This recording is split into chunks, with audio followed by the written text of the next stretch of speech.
Alright guys, in today's video we have a lot of new PlayStation 5 info to go over and discuss, so we're going to get right into it. If you could do me a favor, if you do end up enjoying the video or finding it informative, make sure you hit that like button. It really helps the video out more than you know. Hit the subscribe button and hit the bell notification icon as well.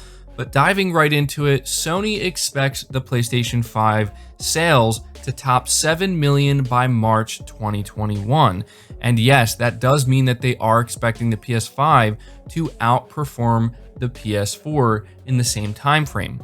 So the article here says Sony expects PlayStation 5 sales to clear 7 million units by the end of its fiscal year on March 31st, 2021. That's according to Sony Interactive Entertainment CEO Jim Ryan, who told Korean site Naver, the company is forecasting the PS5 will outperform PS4 at launch. We think the PS5 will sell more in its first fiscal year than it sold in the first fiscal year at the time of the PS4 launch. The PS4 launched in November 2013 in North America, Europe, South America, and Australia, and in February 2014 in Japan. It had sold 7 million units globally by April 6th, 2014, according to the platform holder. And the article continues by saying, discussing increased next-generation software prices in the Naver interview, Ryan said it is difficult to talk about the overall game market or other game consoles, but I think the value is obvious in the case of the PS5. We'll excite fans around the world with the best exclusive games on the market today and deliver a truly next-generation device experience that will captivate them. Now, I know a lot of PlayStation fans are not at all happy with Jim Ryan, considering what went down recently with the surprise reveal, to put it lightly, of some games actually being cross-gen, even though Jim Ryan said he believed in generations. It is worth noting that some PS5 games are truly just PS5 games, such as Ratchet & Clank Rift Apart and Demon's Souls, but I think it is important, if you care about the PS5, if you care about the platform, to pay attention to this, because the thing about the PS4 is it was a huge sales success, not just in general, but especially at the launch. It greatly surpassed everyone's expectations, and to think that Sony, based off of what they're looking at, they have all the data after all, they think that the PS5 is actually going to outpace the PS4, which is very impressive considering the PS5 is going to be a bit more expensive, and some people may doubt this because of that. However, I think there are some reasons as to why Sony believes this, and I think Jim Ryan kind of highlighted the most important one that has to do with exclusive games. Now, obviously, some people are not happy about the overall price increase, but I simply cannot argue with his logic when he says he believes the value is there, at least for their exclusive games. He can't speak about third-party titles, obviously. When I think about paying $70 for Demon's Souls, and even if it was more than that, honestly, even if it was like 80 bucks, I can't sit here and honestly say that I wouldn't buy it, because I feel as though it's worth that money. I know Demon's Souls is going to be a top tier, high quality AAA remake, possibly the best remake ever. And I know that I'm going to get hours and hours and hours, possibly even hundreds of hours out of that title. The same can be said for other big titles, right, that we're going to be getting in the future. So I cannot argue with that logic, but it's just always nice, in my opinion, to hear Sony double down on exclusives and their content. They understand what people love about their games, what makes their games so special and so valuable. And so, yeah, I know that there are some people, again, who don't want to hear Jim Ryan, but to think that they're going to drive more than 7 million units in such a short time frame is a really good sign. And I do believe it, because another thing you have to keep in mind is that at the beginning of the PS4 generation, Sony was they were unsure of how the PS4 was going to perform, but it obviously was a huge hit and it continued to sell really well, even up until this point. And the PlayStation brand in general, overall, has grown substantially since 2013. So that alone pretty much ensures, as long as they keep up that momentum, which I think they are, it ensures that the PS5 is most likely going to outsell the PS4. But on top of that, you have to think about the quality of their games, as he mentioned, That's just something that will, no matter what, at the end of the day, drive unit sales. It really is. That's going to appeal to a lot of the core gaming market. You also have to think about backwards compatibility. This is a huge differentiating factor with the PlayStation 5 compared to the PS4. The PS4 was not backwards compatible with the PS3.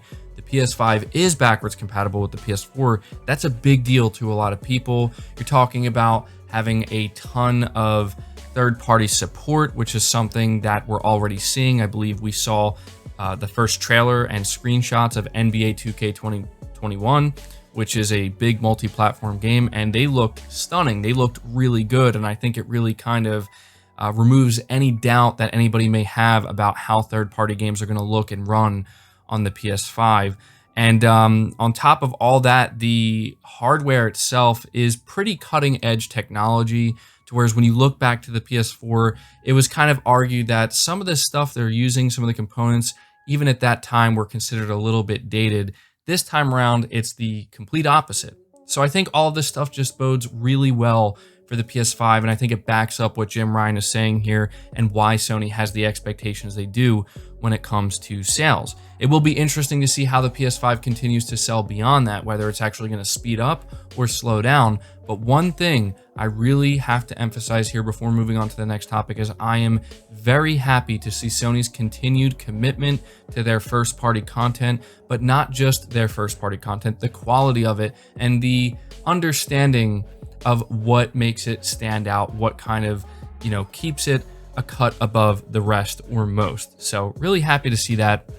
I did also want to let you guys know that Sony talked more about 3D audio today, and they revealed some important information that I think those of you who are looking to, upgrade to the PS5 at or around launch, if you're able to, you're going to want to know this stuff. It says PS5 3D audio will only be available on headsets at launch, but Sony says it's working on supporting built-in TV speakers for an update after launch. The PlayStation blog confirms that PS5's Tempest 3D audio tech will work with many existing headsets at launch, including those connected to the console via USB or the gamepad via a 3.5mm headphone jack. Naturally, that includes the new Pulse 3D wireless headset, which has been engineered to take full advantage of PS5's 3D audio capabilities. Sony even shared the new image of the headset at the top of the story along with this update, but you won't need the headset specifically to enjoy 3D audio. Sony isn't saying how much longer we may need to wait for 3D audio support to be expanded to built-in TV speakers. It also isn't saying whether that work will apply to other audio setups like 2.1 soundbar setups.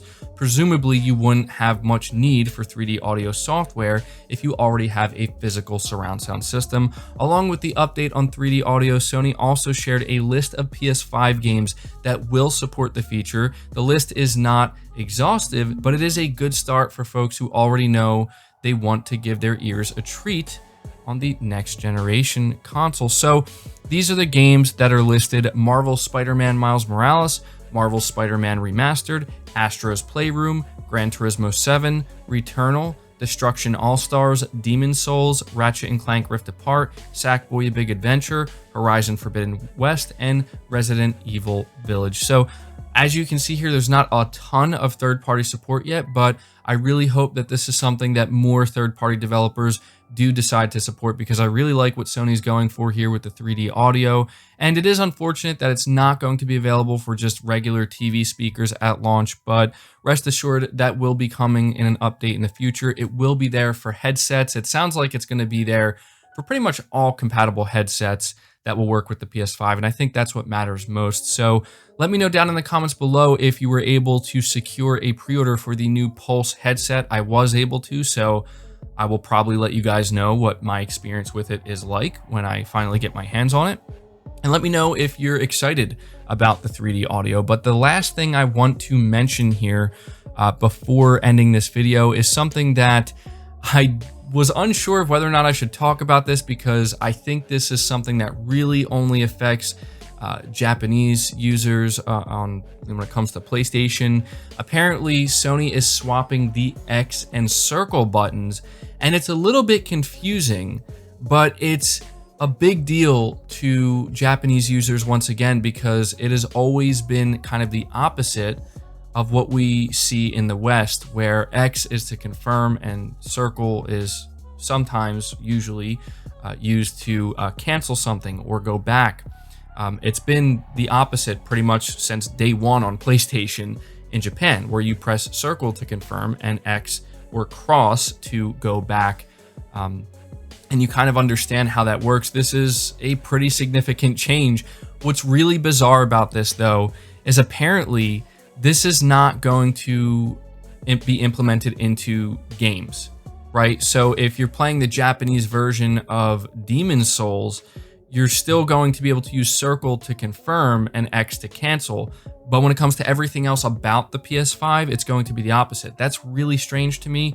I'm not sure why they would do that. That just sounds like they're making things unnecessarily confusing for Japanese users on the PlayStation 5 going forward. But yeah, I had to mention that here at the end because some people are describing this as a historic change, and it is a pretty big deal. Maybe not to most of us. I don't know how many Japanese users are, listening to this or watch my content. I'm assuming not many, maybe none at all, but it's definitely a big deal for them. So yeah, let me know your thoughts about that. But that's going to do it for the video, guys. I hope you did enjoy it. Again, if you did, make sure you leave it a like. It really helps the video out. Subscribe to the channel if you're new and haven't already, and you want to stay up to date with all things PlayStation, and make sure you hit the bell notification icon as well. And feel free to share this video out on top of all that. But until next time, guys, take care.